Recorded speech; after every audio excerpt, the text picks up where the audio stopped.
تخيل انك عايز شخص يعمل حاجة معينة، موظف عايزه يشتغل اكتر، عميل عاوزه يدفع فاتورة، ابنك عاوزه يلتزم بحاجة، او حتى شخص قريب منك وعاوزه يقتنع برأيك. ايه اول حاجة غالبا بتعملها؟ بتشرح له انك صح وتحاول تثبت له ان مصلحته في اللي انت بتقوله، ولو رفض بتبدأ تضغط، ولو أصر ممكن تبدأ تدخل معاه في جدال. والمشكلة إنك في اللحظة دي بتبقى مقتنع إنك بتتعامل مع شخص عنيد، لكن ديلجر ناجي بيقول يمكن المشكلة مش في عناد الشخص، يمكن المشكلة في الطريقة اللي أنت بتكلمه بيها، لأن الإنسان بطبيعته مش بيحب يحس إن هو شخص سيء، ومش بيحب يحس إن هو أناني، مش بيحب حد يقول له أنت بتعمل كده علشان مصلحتك، حتى لو كان الكلام ده حقيقي. بالعكس، كل واحد فينا عنده صورة معينة عن نفسه، صورة بيحب يحافظ عليها. أنا شخص عادل، أنا شخص كريم، أنا شخص مسؤول، أنا شخص شريف، أنا شخص بحب أساعد الناس. وأحيانا الصورة دي بتكون أقوى من الحقيقة نفسها، وعشان كده واحدة من أقوى صور التأثير في الناس هي إنك تناشد الصورة النبيلة اللي الشخص شايفها في نفسه. وده هو المبدأ اللي هنفهمه النهاردة. خاطب الدوافع النبيلة لدى الآخرين.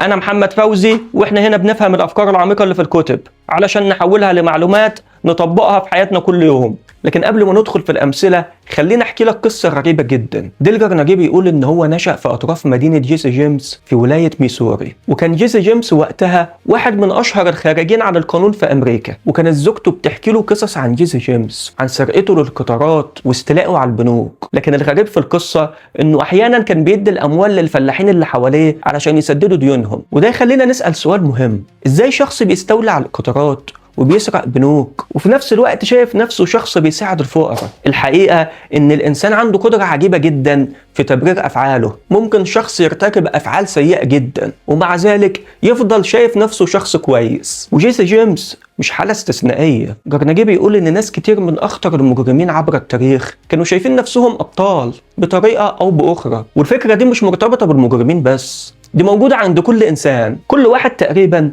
بيدي نفسه قدر كبير من التقدير وبيحب يشوف نفسه شخص عظيم. وهنا تظهر نقطة شديدة الأهمية. لو أنت عايز تغير سلوك شخص ما تهاجمش صورته عن نفسه، بالعكس استخدمها لصالحك. كل إنسان عنده سبب جيد. جيبربورت مورجان قال في واحدة من كلماته إن كل إنسان عنده سببين لفعل أي شيء، سبب يبدو جيد وسبب حقيقي. والشخص نفسه غالبا بيبقى عارف السبب الحقيقي، لكن لما يتكلم مع الناس بيحب يقدم السبب اللي يبدو جيد. ليه؟ لأننا كلنا تقريبا بنحب نعتبر نفسنا أشخاص مثاليين. يعني لو واحد اتأخر عن شغله ممكن يكون السبب الحقيقي إنه كان كسلان، لكن لو سألته أنت اتأخرت ليه هيقولك الطريق كان زحمة. هو ممكن يكون عارف الحقيقة لكن هو محتاج سبب يقدر يعيش معاه. وممكن موظف يرفض مهمة جديدة فتقول له أنت مش عايز تساعد، هيبدأ يدافع عن نفسه. لكن لو قلت له أنا عارف إنك حريص إن الشغل يطلع في أفضل صورة وعشان كده عاوز أخد رأيك في الطريقة دي، فجأة أنت غيرت المعركة كلها، لأنك بدل ما هاجمت صورته عن نفسه انت نشدت افضل جزء فيها. وده هو الفرق. المبدأ الاول: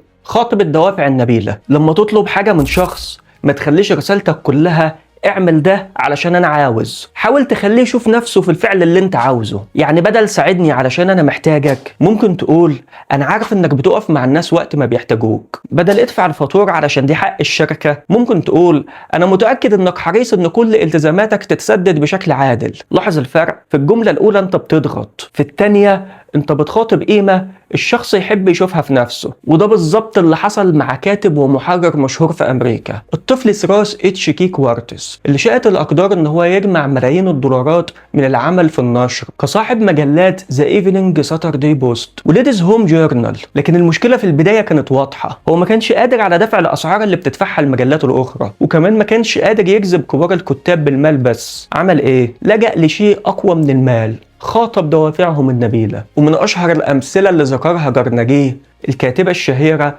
لويزا ماي ألكوت. كانت في قمة شهرتها وكان من الصعب إقناع كاتبة بحجمها إن هي تكتب في مجلة مش قادرة تنافس المجلات الأخرى في المقابل المادي، فأرسل لها شيك بقيمة $100. لكن الشيك ما كانش باسمها، كان باسم المؤسسة الخيرية اللي بتفضلها. هو ما قالهاش اكتبي لي لأني هدفعلك، لكن قال لها بطريقة غير مباشرة أنا عارف إن عندك جانب يحب مساعدة الآخرين وأنا عاوز أساعدك في تحقيق ده. والنتيجة نجح في إقناعها، لأن الإنسان أحيانا مش بيتحرك بس علشان اللي هيحصل عليه لكن بسبب الشخص اللي يحب يكون يكونوا. نفس الفكرة استخدمها جون دي روكفيلر لما كان عاوز يمنع مصورين الصحف ان هم يصوروا ابنائه. كان ممكن يقول انا مش عاوز صور ولادي ينزلوا في الجرايد، لكن بدل ما يحول الموضوع لمواجهة خاطب دافع نبيل عندهم، قال لهم بمعنى بعضكم عنده أطفال، ويعرف إن الأطفال مش لازم يحصلوا على شهرة أكتر من لازم. لاحظ الذكاء، هو ما اتكلمش عن مصلحته، هو ما قالش أنا عايز أحمي صورتي، هو اتكلم عن الأطفال وعن مصلحة الأطفال وعن المسؤولية، عن شيء كل الناس يحب يشوفوا نفسهم مؤمنين بيه، وده درس مهم جدا. لكن خلينا نكون صريحين، انت ممكن تقول يا محمد الكلام ده جميل، بس واضح انه ينفع مع روكفيلر او مع كاتبة مرهفة المشاعر. طيب هل ينفع مع شخص عنيد؟ هل ينفع مع شخص شايف انك بتحاول تستغله؟ هل ينفع مع شخص عليه فلوس ومش عاوز يدفع؟ جرنجي بيحكي قصة تثبت ان الفكرة ممكن تشتغل حتى في موقف من النوع ده. كان في 6 عملاء لإحدى شركات السيارات، ال6 رفضوا دفع فواتير الخدمة، والغريب إن محدش فيهم قال إن أنا مش هدفع الفاتورة كلها، كل واحد فيهم كان بيعترض على جزء معين منها، وكانت الشركة نفسها متأكدة إن الفواتير صحيحة لأن العملاء نفسهم كانوا موقعين على ما يثبت حصولهم على الخدمة. فإيه اللي عمله قسم الائتمان؟ أولاً راحوا للعملاء وقالوا لهم بشكل مباشر إحنا جايين نحصل فواتير متأخرة. ثانياً أكدوا إن الشركة صح تماماً. ثالثاً قالوا لهم إن الشركة تعرف عن السيارات أكتر منهم، يعني الرسالة ببساطة إحنا صح وإنتوا غلط، والنتيجة دخلوا في جدالات والعملاء زاد عندهم والفلوس ما اتدفعتش. وهنا ظهر الخطأ الحقيقي، الشركة كانت مركزة على إثبات إن هي صح بدل ما تكون مركزة على حل المشكلة. ولحسن الحظ المدير العام عرف الموضوع وبحث في تاريخ العملاء واكتشف حاجة مهمة جدا، ال6 دول معروف عنهم إن هم بيدفعوا فواتيرهم في الوقت المحدد، فقال يبقى المشكلة مش في العملاء، المشكلة في طريقة التحصيل. واستدعى راجل اسمه جيمس إل توماس وقال له روح حصل الديون دي. توماس راح لكل عميل، لكن أول حاجة عملها إنه ما اتكلمش عن الفاتورة، قال له أنا جاي أعرف إيه اللي حصل. وبعدها قال الشركة مش بتدعي إن هي معصومة من الخطأ، جملة بسيطة لكنها كسرت الحاجز، لأن العميل ما بقيش مضطر يدافع عن نفسه. وبعدها قال له إن هو مهتم بسيارته وإن العميل هو المرجع الأهم في الموضوع. وبعدها سابه يتكلم، مش دقيقة مش دقيقتين، سمعه باهتمام وسمع اعتراضاته وفهم وجهة نظره. ولما العميل هدي توماس بدأ يتكلم، قال له أنا كمان شايف إن طريقة التعامل مع الموضوع كانت سيئة ومندوبنا أزعجك، وده ما كانش المفروض يحصل، وأنا باعتباري ممثل للشركة بعتذر لك. وبعدها قال له شيء ذكي جدا، بعد ما سمعت وجهة نظرك أنا معجب بصبرك وإنصافك. لاحظ هو دلوقتي مش بيتعامل مع العميل باعتباره شخص عاوز يهرب من الدافع، لكن بيتعامل معاه باعتباره شخص منصف وعادل. وبعد كده قال له عشان أنا شايفك شخص عادل هطلب منك طلب، دي الفاتورة وأنا مسموح لي إن أطلب منك تعدلها، اعمل فيها بالظبط اللي كنت هتعمله لو كنت رئيس الشركة، أنا هسيب القرار ليك. وهنا حصل شيء غريب، هل عدل العملاء الفواتير؟ أيوة، لكن الأغرب إن 5 من ال6 ادوا الشركة أفضل ما لديهم، واحد بس رفض دفع الرسوم المتنازع عليها بالكامل، لكن ال5 الآخرين دفعوا. والأفضل من كده إن الشركة سلمت ال6 عملاء سيارات جديدة خلال العامين التاليين. ليه؟ لأن المشكلة ما كانتش في الفاتورة، المشكلة كانت في كرامة العميل. أول فريق اتعامل معاه كأنه لص بيحاول الهروب من الدافع، أما توماس فتعامل معاه كأنه إنسان أمين بيحاول يفعل الشيء الصحيح، والإنسان أحيانا يحاول يكون على قدر الصورة اللي وضعتها له. توماس خرج من التجربة دي بقاعدة مهمة، لما ما يبقاش عندك معلومات كافية عن الشخص افترض ان هو مخلص وامين وصادق وعاوز يسدد التزاماته بمجرد ما يقتنع بصحتها. هل كل الناس كده؟ طبعا لا. جرنجي نفسه بيقول ان كل شخص كويس، لكن لو بدأت علاقتك بالناس بافتراض ان هم سيئين غالبا هتتعامل معاهم بطريقة تخليهم اكثر سوءا. اما لو اتعاملت معاهم بحسن نية فانت بتديهم فرصة يظهروا افضل ما لديهم، وده شيء ممكن تستخدمه في حياتك كل يوم. جربه مع الموظف، بدل ما تقول له انت مهمل قول له انا عارف انك حريص ان الشغل يطلع كويس وعشان كده عاوز منك تراجع النقطة دي. جربها مع ابنك، بدل انت مش مسؤول قول انا عارف انك تقدر تكون مسؤول وعشان كده انا متوقع منك كده. جربها مع شريكك، بدل ما تقول له انت مش مقدر اللي انا بعمله قول انا عارفك شخص بتقدر المجهود وعايزك بس تشوف النقطة دي من وجهة نظري. الفكرة مش انك تنافق الناس، الفكرة انك تدور على الدافع الافضل لديهم وتخاطبه. لكن لو ما نفعش الكلام ده، هنا جرنجي بيقول لو لم يفلح شيء جرب ده. يعني لو خطبت دوافعهم النبيلة ومفيش نتيجة، في سلاح نفسي قديم جدا، قديم لدرجة ان الانسان اتولد تقريبا وهو عنده استعداد ليه، التحدي او المنافسة. المبدأ الثاني، اعرض أفكارك بشكل مثير. قبل ما ندخل على التحدي في مبدأ مهم جدا، وهو أحيانا ممكن يكون عندك أفضل فكرة في العالم، لكن لو عرضتها بطريقة مملة الناس مش هتهتم. احنا في عصر الصورة، عصر الفيديو، عصر الشورتس، عصر الريلز، عصر المنافسة على لفت الانتباه، وده مش شيء جديد. الصحف كانت تعرف ده من زمان. صحيفة أمريكية اسمها إيفنينج بولتون واجهت حملة شائعات خطيرة. كانوا بيقولوا ان الجريدة دي ما بقيتش جذابة، عندها اعلانات كتير واخبار قليلة، وكان لازم الجريدة تعمل حاجة توقف الشائعات. لكن السؤال ازاي؟ بدل ما تكتب مقال طويل تكتب فيه احنا عندنا اخبار كتير، عملت حاجة اذكى. في يوم 4 يونيو عام 1928 جمعت كل المواد المقروءة اللي نشرتها خلال يوم واحد، اخبار، موضوعات، كل شيء، وصنفتها في كتاب وسمت الكتاب ده يوم واحد. وكان الكتاب ده حوالي 307 صفحة. يعني بدل ما تقول للناس أنا عندي محتوى كتير، قالت لهم اتفضل شوف بنفسك. فجأة المعلومات بقت شيء مرئي، ملموس، مثير. وهنا بيظهر المبدأ، مش كفاية انك تقول الحقيقة، لازم تعرف تعرض الحقيقة. الإثارة مش معناها الكذب، ودي نقطة مهمة. الإثارة مش معناها انك تضخم او تخدع، الإثارة معناها انك تخلي الحقيقة ترى وتحس وتفهم. الإعلام بيعمل ده، التلفزيون بيعمل ده، الأفلام بتعمل ده، حتى انت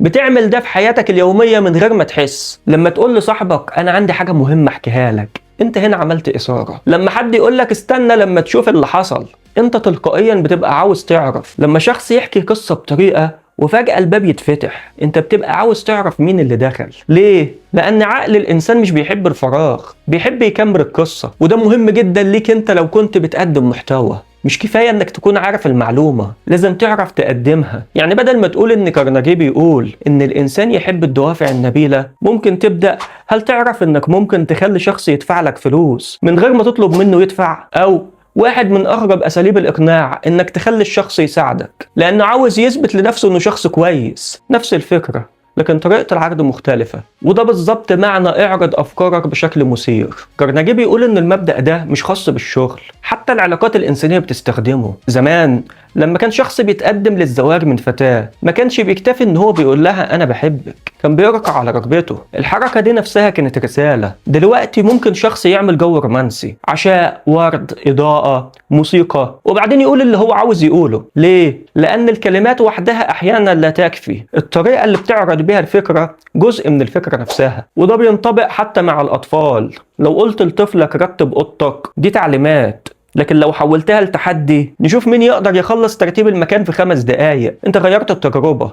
وهنا ندخل للمبدأ الأخير. في مصنع كان تابع لتشارلز شواب، كان في أحد المديرين مش قادر يدفع الموظفين لإنتاج الحصة المطلوبة منهم. كان المدير جرب كل شيء، لين، شدة، توبيخ، تهديد، عقوبات، فصل، ولا شيء نفع. فسألوا تشارلز شواب إزاي مدير قدير زيك مش قادر يخلي المصنع ينتج الكمية المطلوبة؟ المدير قال له مش عارف، جربت كل حاجة. كان الحوار في نهاية النهار قبل بداية الوردية الليلية. فسأل شواب أحد عمال وردية النهار كم أنتجتم؟ قال له 6. فأخذ قطعة طباشير وكتب رقم 6 كبير على الأرض ومشي. بس لا محاضرة ولا تهديد ولا مكافأة ولا عقاب. عمال الوردية الليلية شافوا الرقم فسألوا يعني إيه 6؟ العمال قالوا لهم المدير العام كان هنا وسألنا كم أنتجتم فقلنا له 6، فكتبها. في اليوم التالي شواب جه لقى العمال شالوا رقم 6 وكتبوا 7 بشكل كبير. عمال الوردية النهارية شافوا الرقم قالوا عمال الوردية الليلية فاكرين نفسهم أحسن مننا، طيب نشوف. وفي نهاية النهار كتبوا رقم 10. ومن هنا بدأت المنافسة، كل وردية عايزة تتفوق على الوردية التانية، والإنتاج بدأ يزيد. وفي النهاية المصنع اللي كان إنتاجه قليل بإنتاجه من أعلى إنتاجات المصانع. إيه اللي حصل؟ شواب ما طلبش منهم يعملوا أكتر، هو خلاهم عاوزين يعملوا أكتر، وده فرق ضخم. ليه التحدي قوي للدرجة دي؟ لأن الإنسان عنده رغبة عميقة جدا في التفوق، مش بالضرورة على كل الناس، أحيانا على نفسه، أحيانا على زميله، أحيانا على الرقم السابق، أحيانا على المشكلة نفسها. وعشان كده تشارلز شواب قال بمعنى واضح لكي تجعل الناس يفعلون ما تريد حثهم على المنافسة. مش منافسة هدفها المال بس، لكن الرغبة في التفوق، الرغبة في الفوز، الرغبة في إثبات الذات، الرغبة في الشعور بالأهمية. ودي مش مجرد حكاية عن مصنع، بص حواليك ليه الناس بتحب الألعاب؟ ليه في ناس بتجري كل يوم علشان تحطم رقمها السابق؟ ليه شخص ممكن يقضي ساعات يحاول يحل لغز؟ ليه شخص يفضل يلعب مباراة تانية لدرجة إن هو خسر الأولى؟ لأن الإنسان يحب التحدي. لو قلت لشخص اعمل 100 ممكن يعمل 100، لكن لو قلت له انت تقدر تعمل 120 فجأة انت اثرت سؤال في دماغه، هل اقدر؟ ودي اخطر كلمة ممكن تحرك الانسان. هل اقدر؟ وده ظهر حتى في حياة روزفلت الرئيس الاسبق للولايات المتحدة الامريكية. بعد عودته من كوبا اختير روزفلت حاكما لنيويورك، لكن ظهر مشكلة قانونية بتتعلق بإقامته. روزفلت خاف وتردد وكان على وشك الانسحاب، لكن جه شخص وتحداه بكلمات قاسية. هل أصبح بطل سان خوان جبان؟ الجملة كانت مستفزة لكنها أصابت شيء داخله. روزفلت ما بقيش شايف الموقف مجرد مشكلة سياسية، باختبار لشخصيته. هل أنا الشخص الشجاع اللي أنا كنت معتقد نفسي عليه؟ هل أتراجع الآن أم أواجه؟ وبالفعل فضل في الميدان وكمل طريقه. والتحدي هنا ما كانش مجرد كلام، التحدي هنا لمس الصورة اللي روزفلت كان شايفها عن نفسه. هارفي فيرستون مؤسس شركة فيرستون تير اند رابر كومباني أشار لفكرة قريبة جدا من ذلك: الراتب وحده لا يكفي لجمع الأشخاص الجيدين والمحافظة عليهم. لأن الإنسان مش عاوز يحس إن هو بيحصل على المال بس، لكن عاوز يحس إن اللي بيعمله ليه قيمة، عايز يثبت نفسه، عايز يتطور، عايز يشوف نتيجة مجهوده، عايز يشعر إن هو جيد في اللي بيعمله. وده بيتفق مع أبحاث عالم النفس فريدريك هاريسبرغ حول التحفيز في العمل. المال مهم وظروف العمل مهمة والمزايا مهمة، لكن في شيء تاني بيحرك الإنسان: طبيعة العمل نفسه، الإحساس بالإنجاز، التقدير، المسؤولية، والشعور إنك بتتقدم. وده يفسر ليه بعض الناس ممكن يعملوا حاجات صعبة جدا حتى لو المكافأة المادية مش ضخمة، لأنهم مش بيطاردوا المال بس، هم بيطاردوا شعور أنا أقدر. في النهاية في تحذير مهم: المبادئ دي مش سحر، مش كل إنسان هيتغير بمجرد إنك خاطبت دوافعه النبيلة، ومش كل شخص هيستجيب للتحدي، ومش كل مشكلة هتتحل بطريقة ذكية في الكلام. جرناجي نفسه كان واضح في النقطة دي، مفيش أسلوب بينفع مع كل الناس وفي كل الظروف. لكن السؤال الحقيقي: لو أنت راضي عن نتائجك دلوقتي ليه تغير طريقك؟ أما لو مش راضي فممكن المشكلة ما تكونش في الناس، ممكن تكون المشكلة في الطريقة اللي بتحاول تأثر بيها على الناس. فبدل ما تقول أنت عنيد، جرب تسأل نفسك أنا خطبت إيه جواه؟ بدل هو مش مهتم، اسأل نفسك هل أنا عرضت الفكرة بطريقة تخليه يهتم؟ بدل هو مش بيتحفز، اسأل هل اديته تحدي يستحق يقبله؟ الخلاصة: الإنسان مش بيحب يحس إن هو مجرد شخص بيتم تحريكه، مش بيحب يحس إنك بتستخدمه، ولا يحب إنك تفرض عليه رأيك، لكن يحب جدا يشعر إن هو عادل، كريم، ومسؤول، وقادر، ومهم، ومميز. وعلشان كده لو عايز تأثر في الناس ما تبدأش دايما من السؤال إزاي أخليه يعمل اللي أنا عاوزه، ابدأ بسؤال أذكى: ايه الصورة اللي هو عاوز يشوف نفسه عليها؟ وبعدين خاطبها. ولو عندك فكرة مهمة ما تكتفيش انك تقولها، اعرضها بشكل تخلي الناس يبقوا عاوزين يسمعوها. ولو كل ده ما نفعش فجرب التحدي، لأن الإنسان من أقدم العصور بيحب يثبت لنفسه وللآخرين أنا أقدر. ودي يمكن تكون واحدة من أهم أفكار ديل كارنيجي: الناس مش دايما محتاجة حد يضغط عليها علشان تتحرك، أحيانا محتاجة حد يذكرها بأفضل نسخة من نفسها. في المرة الجاية اللي تكون فيها عاوز شخص يعمل حاجة، جرب ما تقولش اعملها علشاني، جرب تقول أنا عارف إنك شخص عادل ومسؤول، وعشان كده أنا واثق إنك هتعمل الصح. يمكن الجملة دي تغير النتيجة بالكامل، لأنك في اللحظة دي مش بتطلب من الشخص إن هو يتصرف عكس طبيعته، أنت بتدعوه إن هو يكون الشخص اللي بيحب أصلا يعتقد إن هو عليه. ولو عجبك الفيديو اعمل لايك وفعل زر الجرس علشان يوصلك كل جديد، وشير علشان غيرك يستفيد.